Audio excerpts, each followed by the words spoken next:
So, hi everyone, and welcome to episode 3 of the Confidence Conversations podcast. And for this episode, I sat down with the brilliant Jemima from the Stress Free Life Academy. Now, we've known each other for a little while, but hadn't really met. We'd kind of met in networking, but had never really had a conversation. So we met for coffee, had a brilliant conversation. I was like, "You have to come on the podcast because I really want to understand a little bit more about what you do." And the chat was brilliant. Of course, all the chats I say are brilliant, but this was brilliant. So we covered everything in this conversation, from trauma to tapping to why sometimes maybe we feel like we're falling through the sky, literally and metaphorically, obviously. Jemima also shared a really powerful story about a client who overcame trauma from a horse riding accident. And I had a proper goosebump moment at the end when this lady realised that, well, she thought she'd been abandoned. And actually, through the process of Jemima helping her, she realised she hadn't been abandoned at all. You'll have to listen to the episode in full to hear that story as Jemima tells it. So lots of things we talked about: stress and how that chips away at confidence, why women often make themselves small in rooms that they could be owning, and how some practical techniques like EFT, which is emotional freedom technique, tapping, breathing, and even washing up mindfully can help us to reset when we're feeling a little bit stressed out. So here we go. Enjoy the conversation.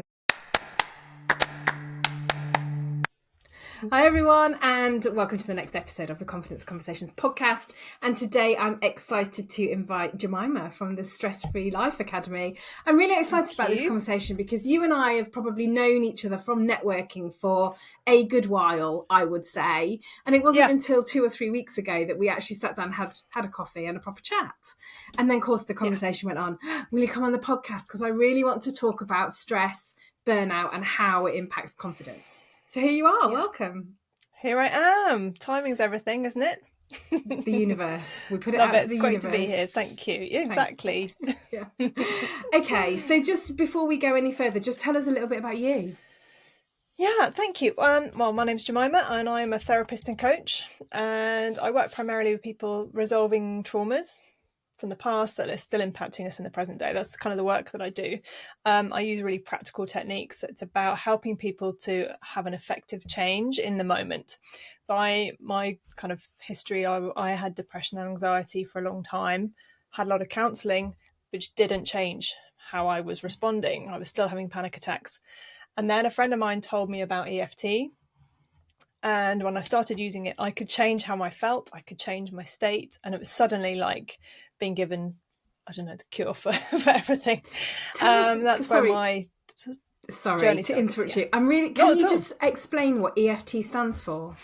Yes, thank you. Yeah, EFT stands for Emotional Freedom Technique.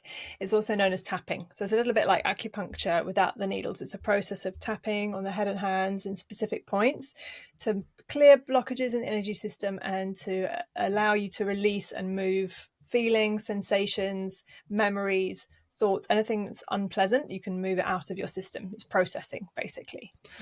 And it comes in many forms. And that was the first real practical technique and experience that I had of being able to change how I felt. Started feeling more powerful and my life started to change.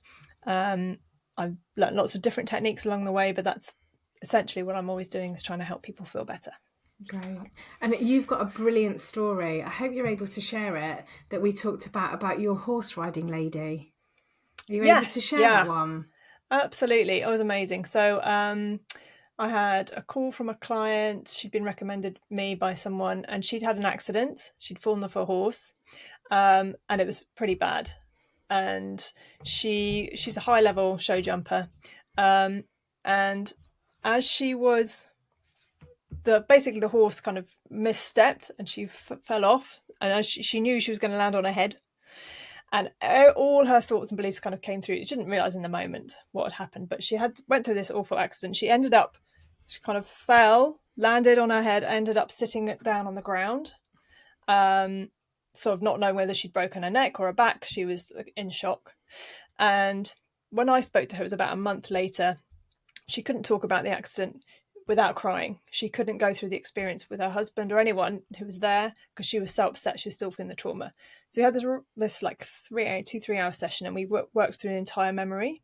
And every time we got to a point that was difficult, like when she was flying through the air, we like paused the picture and examined all the different thoughts that were going through her mind. And in that split second was, I'm not good enough, I haven't done it right, I shouldn't be doing this, I haven't prepared, I'm going to die, like this, everything, all the fears came up. So we were able to process all of those things.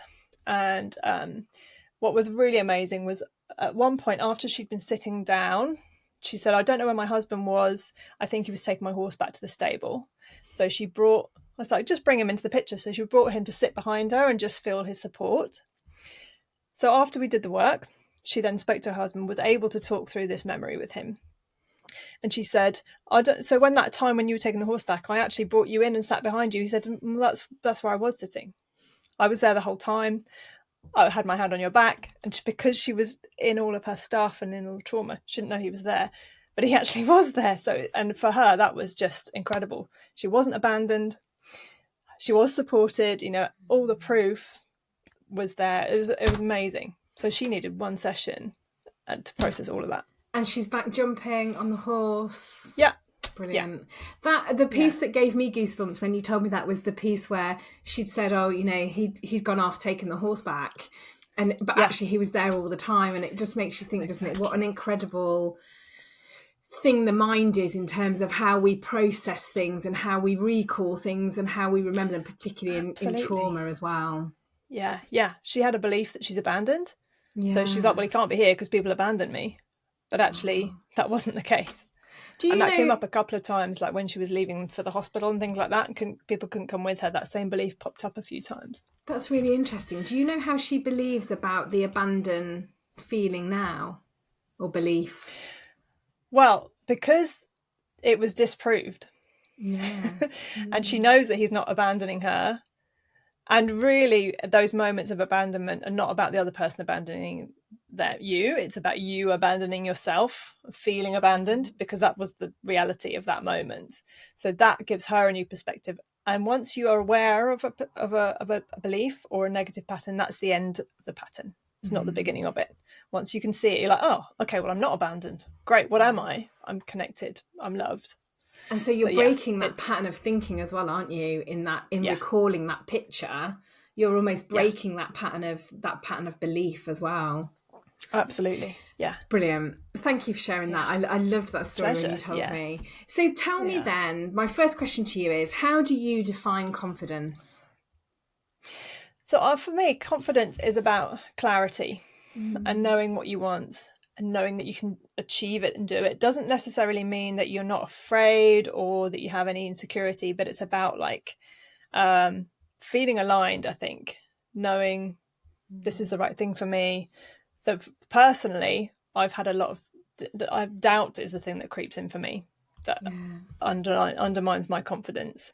And I remember, this makes me laugh out loud even now, about 10 years ago, driving along, thinking about what should I do a blog on? Maybe I could do a blog post on doubt. Do I have doubt? It's like, I think, I do. Yeah, I could probably write about that. And I think that's what impacts confidence mostly, is that I'm not sure. Yeah. So you can be like, I'm going to go and do this experience. I don't know how it's going to be, but I know that I'm going to be okay. Yes. That's the confidence bit. Definitely. And and I think you're right. It's having that almost a trust in yourself that, do you know what, you're probably going to doubt and that's going to be okay, right? I mean, I went and filled my car up with fuel this morning. Like, I always, without fail, drive away from the petrol station thinking, I did put petrol in, didn't I? Because we've got one petrol and one diesel car. I did put petrol in. And then thinking, I'm a bit further down the road. I don't think I'd have got this far if I'd have put diesel Still in. Working. Yeah, so that doubt is a natural thing, isn't it? It's just a natural feeling.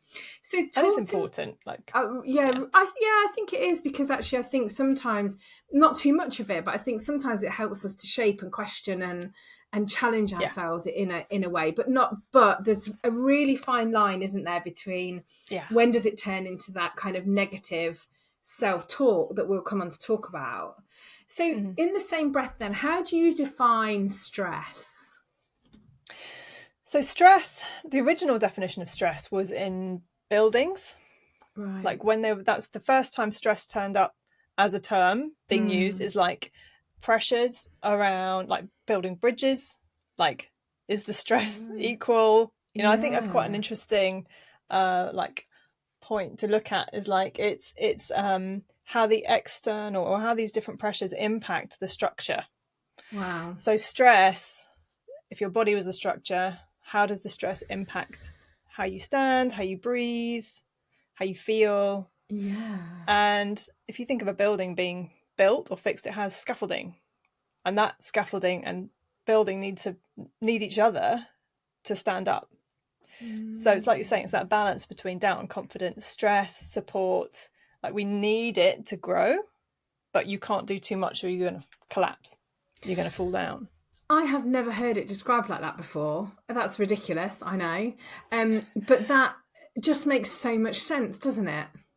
Particularly where you would think, I get the building one as well, but what resonated most with me was almost like the bridge analogy of, actually, if you've got too much stress on the bridge, at what point does that bridge, I suppose, collapse? Yeah, wow, okay. So how then does it affect confidence? Well, again, as you can imagine, confidence is that bridge. How much can you apply? How much can you take on? That's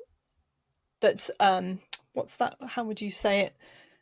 I guess challenge is where you're, you know, if you're working out, you want to build muscle to the point, but without snapping it.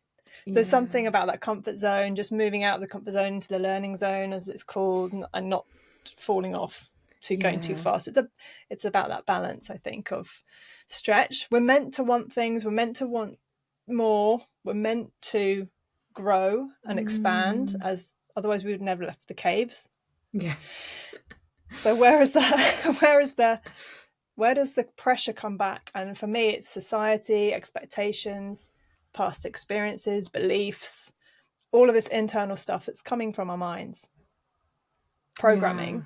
That is the stress, because if you don't care what anyone thinks, or you believe you can take on tons, then you will. If you don't, then you won't. And actually, you've answered a question that came to mind for me, which was like, so where does the stress come from? Where does the pressure? And I suppose it's like load, isn't it? Like cognitive load. Like, if we think again back to the bridge analogy, you're putting too much traffic on it, too much weight on it, it's going to bend, isn't it? And I guess buildings, well, we know buildings and bridges, and they'll have a bit of flex in them, and they'll have it like you've described. But there's so much that we consume, I suppose, isn't there, at the moment? Yeah, absolutely. And we've got ancestral patterns, right, that are impacting us, things that happen to our ancestors, that changes your DNA, changes how you show up, changes your reaction, because we have to learn. We are here to learn, but we don't process. If you process the learning, you take the lesson, and you don't need to carry the trauma with you. But we are stuck in this trauma. Most people are because it's our own stuff. So we've got our own childhood issues and thoughts and first day of school and all of that. But that's impacted by our parents and our caregivers and our teachers and our siblings. And you think of every single person, if they haven't done their processing, and that's coming, all of those, how many ancestors have you got? Grandparents, great grandparents, they doubles up each time. Go back how many millions of years? There's there's a lot of patterns basically that come out in ways of surviving, and we want to thrive, but actually we're still at the survival level. I think a lot of people are just like hanging on to the bridge, if you like. So I mean, that all feels a bit overwhelming when you put it like that, but it's like you are you've got all this stuff behind you. So how do you get the lesson of that without the pressure and the trauma and the baggage? Massive question. So how do you do that? That's it's about as big as what you've just described. Exactly. There is absolutely a way, and it's about coming to what's right for you, processing how you feel, and all the work that you do. If you have children or friends or family, however you show up with them, you are going, this is how I am. This is not my baggage that I'm giving you.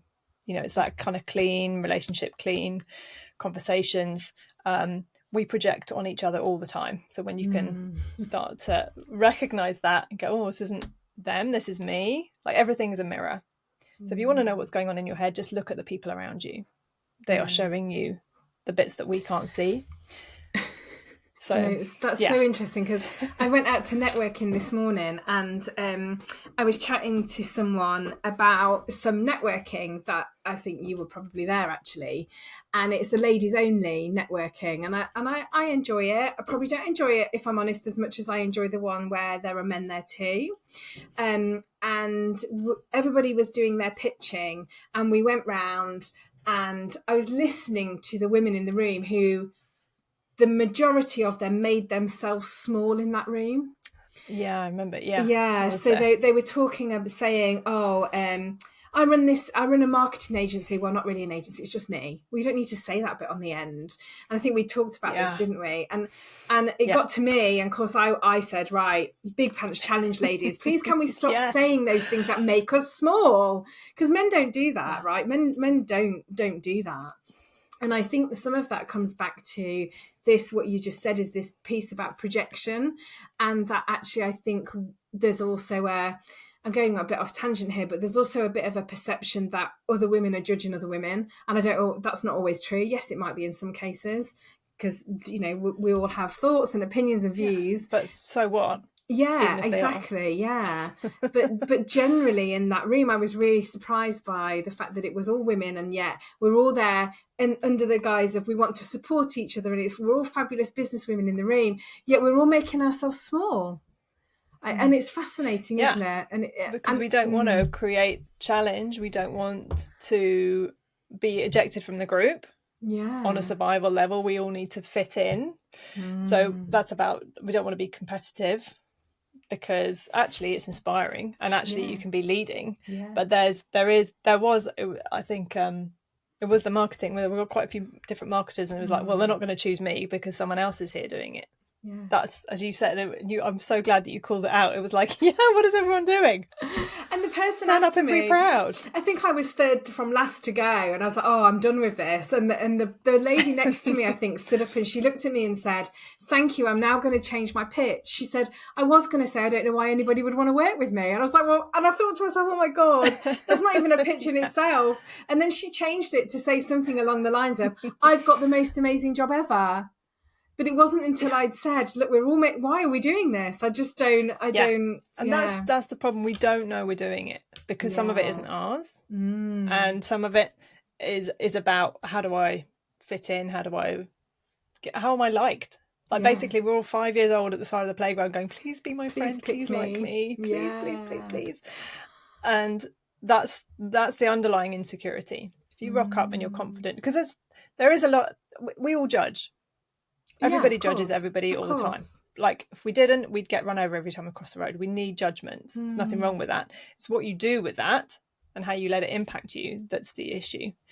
And if somebody says something and you take it as an insult, that's about you. If somebody says something, if you like someone saying, stand up and be proud of who you are, you go, oh, well, you think I'm not good enough because I'm not saying that I'm proud of myself. No, I'm trying to help you lift. It's like I was talking about Buddha's the second arrow that Buddha talks about. The first arrow is an external stimulus, something somebody says to you, an insult or a comment. The second arrow you give to yourself. Interesting. I've not heard that before. You can follow it up with the agreement, or you can say that's nothing to do with me, move on. If someone cuts you up on the road, do you tell everybody that you meet what a terrible driver you met on the road, or do you tell them about the 25 minutes that was lovely in the sunshine? You won't believe what happened to me. Exactly. We connect through negativity often. And surely, in the simplest terms, right, surely that negativity brings about a lack of brings about self-doubt, therefore a lack of confidence, therefore an element of stress. Surely. Absolutely. It's proof that we're not safe. And it's patterning. We need, as a race of humans, we need to know where the danger is so that we stay alive, so that we stay safe. So that's why on a completely blank wall, this is relevant because we've got a lot of mosquitoes at the moment. I'm going to say you can spot the mosquito. Like, we're on mosquito watch, 2:00 in the morning. Something's bitten me. You need to be able to find it. This has been 3 nights in a row, different ones, by the way. But when you can spot the mosquito, you can deal with it. You don't look at the beautiful blank wall. Like, that's our programming. That's what our ancestors did. All the ancestors that were wandering around going, oh, this is nice, they got eaten. The ones that listened out for every sound, noticed the problems, they're the ones that survived. And there's something in that then for me about self-awareness, isn't there? About, being a bit self-aware in terms of when actually, mosquitoes are quite stressful. We've got a lot of spiders in our house. I mean massive hairy ones. Yeah. And and I'm not a lover of them.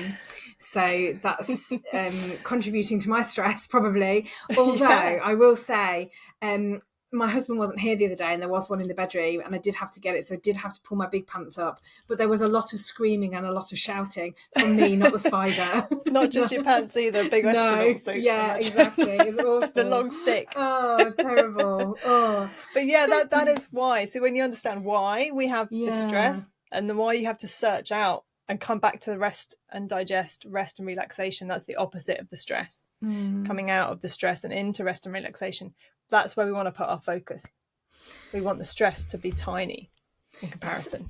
So how, I'm going completely off tangent here, but when stress starts, I guess, what are the signs of stress that you might not be aware of, but that could be contributing to it? So if you imagine being in the office with someone who you can tell is having a bad day, they are slamming doors, they are fine. Like, they're quite short, sharp movements. You can see in people's body language. The calmest person in the room is the slowest, most relaxed person in the room. So if you can be aware of your breathing, we often breathe very high up into our chest. We don't breathe into our body. Feet on the ground. You might notice people who have their feet up quite often when they, don't want to touch the ground almost. They're don't feel safe in their body. We're like shoulder and neck, all that tension where we're carrying things. That's the kind of physical body language you can tell. Looking at someone often, what their mood is, because your body reflects your mood and vice versa. Thoughts. So what am I thinking, and is it helpful? Am I putting on the pressure? Am I going, I've got a deadline in an hour, I'm never going to get it done, or I'm going, I'm going to do this and then I'm going to work through it. Like, your reaction to what's happening, how stressful that is. Does it make you feel good, basically, or not? And if not, where do we go then? What do you do about it? Yeah. So this is why I love tapping and all these practical techniques. But just taking 3 breaths into your body, like our body wants what it needs to be satisfied. It needs shelter, it needs food, it needs air, it needs water. So when those basic needs are met, your body can start to relax. Another really good thing, if you go into a new environment, if you look around and check out where the exits are, like, let your body know, the animal part of your body know that you're safe. Oh, that's a good one. You will relax. Yeah. We are animals. We've got a conscious mind and a physical animal body. And is that about escaping? Like a safe route out? That's what that's about. Absolutely. So if you felt trapped or... Yeah. And I read something recently where if you're fire gazing, basically, so your eyes are down and you're sitting relaxing, basically imagining staring at a campfire, that means you and your tribe are back home, you've had dinner, you got the kill, you've had a steak for tea, everyone's in, that's the time to rest and relax. So that's a really, that's why meditation's good, like staring at a candle or just taking time, because it's like, and also just holding something heavy. I must be safe because this is what I'm doing. Yeah. Rather than if I keep moving and I'm boosting that stress. If I'm slowing down and telling my body that I'm safe, there's a really nice technique called havening, where you're just stroking from your shoulders down to your elbows as if you're stroking a dog. Your body goes, it creates a haven. It's safety. It's like, just letting you know. So those really easy practical steps. Tapping, as I say, is a really good one. Just tapping on the collarbone. just below the collarbone, there's a acupressure point. Okay. And this is one for anxiety. Right. So when you start to tap an anxiety, like a flying or something like that, because you could easily do that. Exactly. I mean, some of this one, the Havening one, might look a bit weird if you're in the middle of an office, but the breathing one, I think you can actually do. Yeah, as nice as that might be. But the breathing, definitely grounding yourself, getting your feet on the floor, controlling your breathing. You can do that quite easily, can't you? Really easy. Sipping water as well, swallowing. Taking a breath. And as you said, that tapping one, you can tap your fingers with your thumb under the desk if you're in a meeting or whatever, or having a difficult phone call.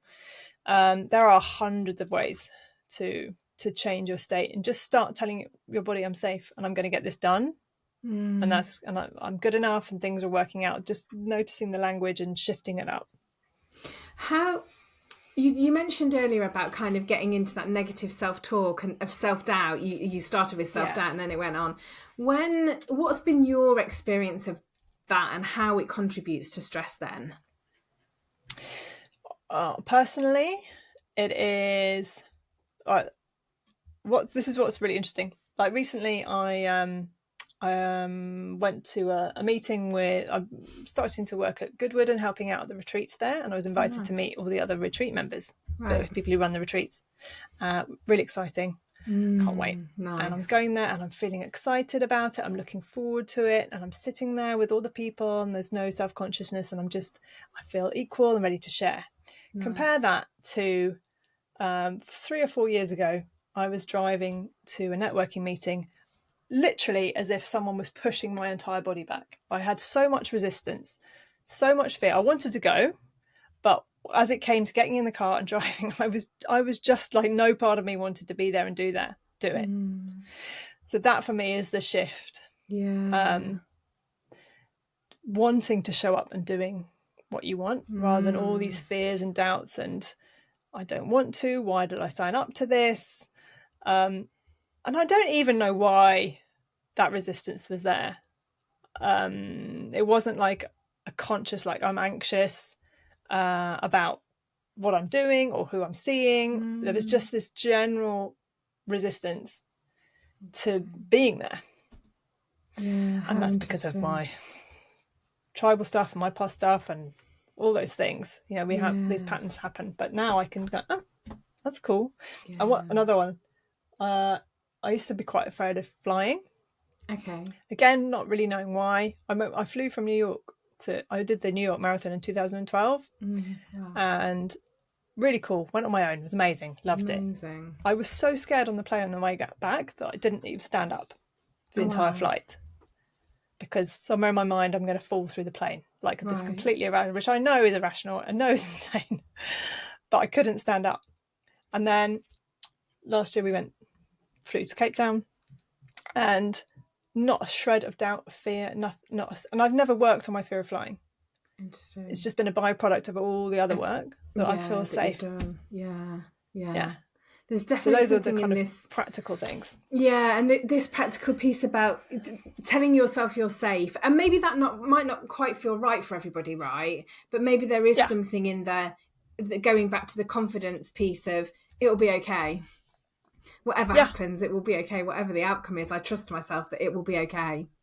Exactly. Which is a similar kind of thing, but would be a similar kind of thing for me in terms of rather than that I'm safe, it'll be okay. That feels, Absolutely. And I think also for me, it is living more today rather than living in the future, needing to plan, needing to know. I live now much more spontaneously in the moment. There's a vague plan, I have intentions and plans. I'm working towards things, but how do I feel today and right now? Always, all the time, because our resources are now. They're not next Tuesday. They're now. When I get to next Tuesday, my resources will be there, and I can deal with whatever's happening. If I practiced using my resources now, then it's going to be easier when I get to that difficult thing. Yeah, and that's often a lot that I hear in coaching, a lot of kind of, I'm worried about this meeting or that's coming up or something, or a conversation with somebody. And we do a lot of what ifs, don't we? A lot of thinking about the future. And you're quite right. If we bring it right back to the present, where are we? And what we don't, because we don't know what's going to happen. We don't know. No. what's going to happen in a couple of We hours, can have let all alone the plans in the world. exactly. Yeah, exactly. So have you noticed whether people underestimate how stress chips away at their confidence? Yeah, people get used to living in stressful environments. We're extremely resilient, women particularly, extremely tolerant, extremely self-adapting. Like we will like bend over backwards to make sure everyone else is okay. We just do. And maybe that was a survival technique to get through famine, to get through whatever humans had to go through. Women generally stayed at home, again, from a few 100,000 years ago perspective, stayed at home, talked, picked berries, talked, sat together, talked. We communed, communicated, and men tend to go off to hunt, and they would communicate through nods and winks from afar across fields. Like we have these different. I don't quite know where I'm going with this, why I brought this up, but yeah, we need different things.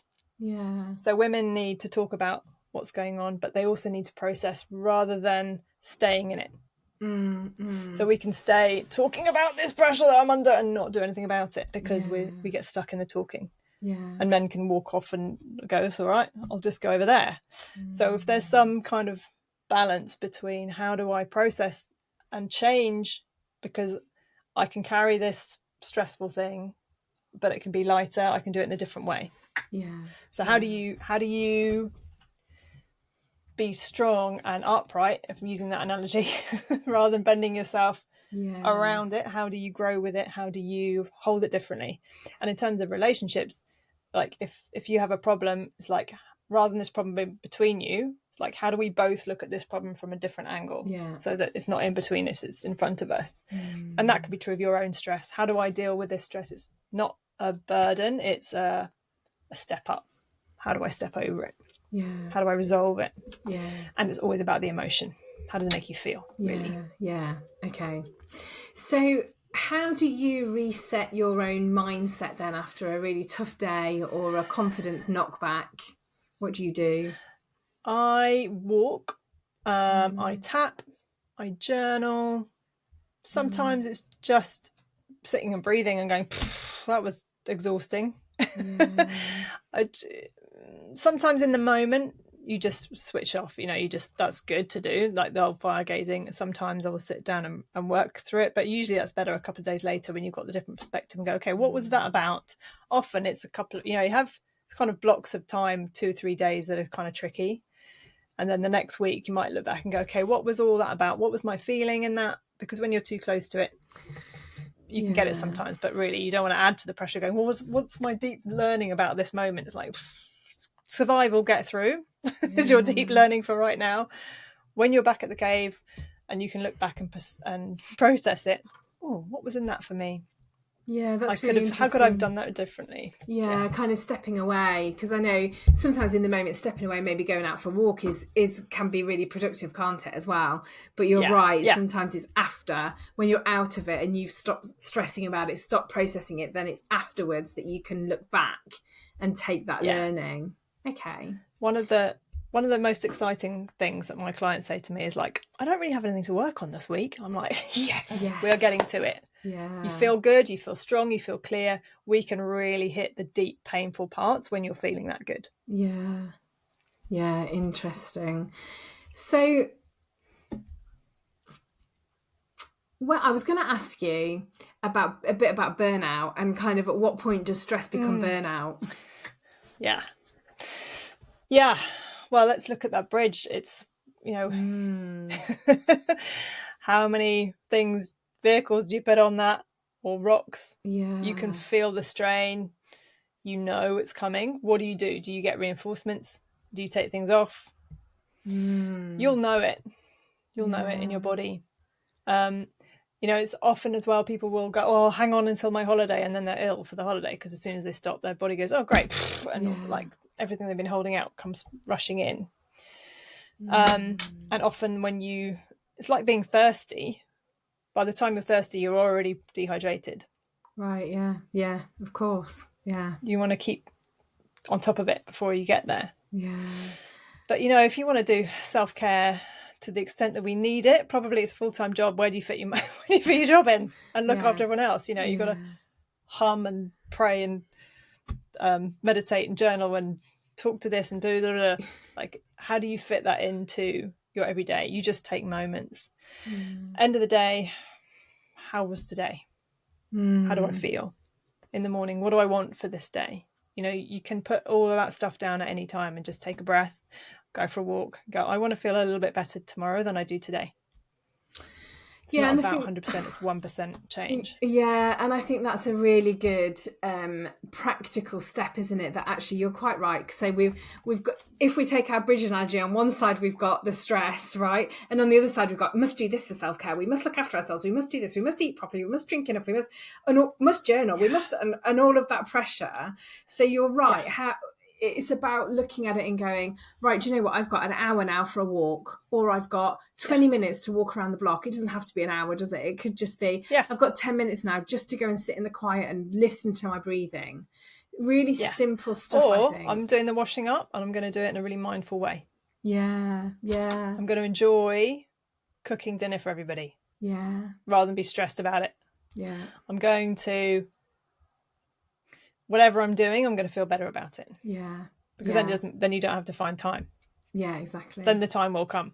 But absolutely. It's like, marginal gains, isn't exactly. it? Yeah. How do you enjoy what you're doing? Yeah. Because if you don't enjoy what you're doing, even if you change it, you're not going to enjoy the next thing you're doing. You've got to enjoy now. Yeah, so That's true. such a key thing. So true. I saw something the other day.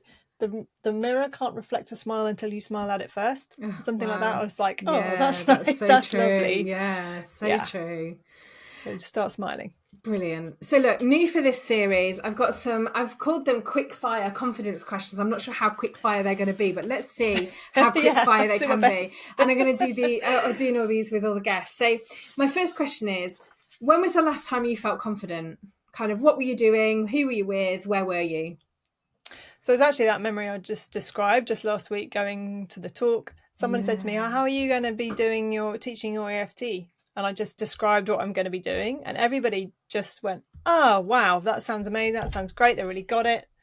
Because that's where I really feel comfortable, feel in my zone. I know exactly what I'm doing and I can't wait to share it. And that really came through. I didn't know that was going to happen. Yeah. But that was like that's what comes to mind when I think of that. Brilliant. So I love that. And that's a real shift on, isn't it? That's brilliant. Last week we'll take that. What's a non-negotiable for you about your confidence?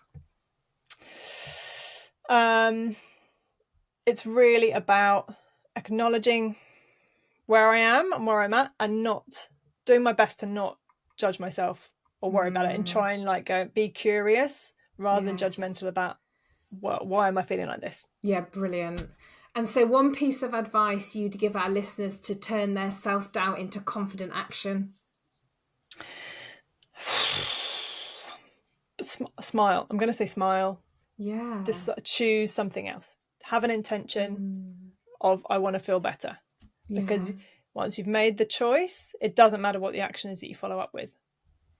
Yes, brilliant. Brilliant. And one daily confident habit that you'd recommend? I would recommend tapping to really, even for 1 minute, because you're doing something, it's practical, it has an impact, you can't get it wrong. So it's a good place to start. That's what I would say. Brilliant. Thank you. Oh, great. I love those. Thank you, Jemima, for coming on. It's been an amazing conversation. Where can people find you if they want to know more? So Stress Free Life Academy is my website, stressfreelifeacademy.com. Also I have the handle Jemima Blazdell. YouTube is Jemima EFT. They're all and different we'll pop them variations in the show notes. of Jemima and Stress Free Life Academy. Brilliant. Yeah. But yeah. Great. That's Lovely. that. Yeah. Thank you, and I'll see you soon. Yeah. Thank you. Really enjoyed it. Thanks a lot. Thank you. Bye. Well, wasn't that a great episode with Jemima? I really enjoyed chatting to her. There are a few things that really resonated with me, actually, if I was to share with you my takeaways. And absolutely, confidence isn't about being fearless. It's about trusting that, whatever happens, you'll be okay. And that sometimes just that smallest shift, a breath, a smile, a nice thought can make the biggest difference. So I think I've got maybe 4 or 5 takeaways in summary, if you like, from our chat. And the first one is I loved the analogy of stress being this structural thing. And I think we described it as a bridge. And the pressure on the bridge or a building, for me, was a bit of a light bulb moment, if you like. Too much load and things start to crack. It sounds obvious, doesn't it? But when we're in that moment, we don't really see it like that. This whole piece about we shrink ourselves, this is a thing for me at the moment. I think especially in female only places, women will often add disclaimers to our brilliance. So ladies, please, let's stop doing that. Let's not make ourselves small in front of others because we don't need to do it. I thought it was really interesting, the piece around trauma and how it distorts memory. So the story about the show jumper, the horse rider, who thought that she was alone while she was being treated, but actually her husband was right there. That was really powerful, I thought, and actually shared how trauma sort of shapes perception. So practical tools do really matter then. Things for me like tapping, that was really interesting. I'd love to know if any of you have tried it and how it worked for you. Breathing and grounding. And these things aren't fluffy, they're real ways, aren't they, that you can tell your body, I'm safe, it's okay. Self-awareness goes without saying, right? Noticing your thoughts, your posture, your breath, your smile. These are all clues to how stressed you might really be. And then this whole idea of marginal gains would be my last one. I mean, I think we said in the session that in the British cycling team, Sir Dave Brailsford had this whole thing about marginal gains, and that actually in this situation, you don't need a full retreat to reset. A mindful moment while you're cooking or walking can be enough, just stepping back.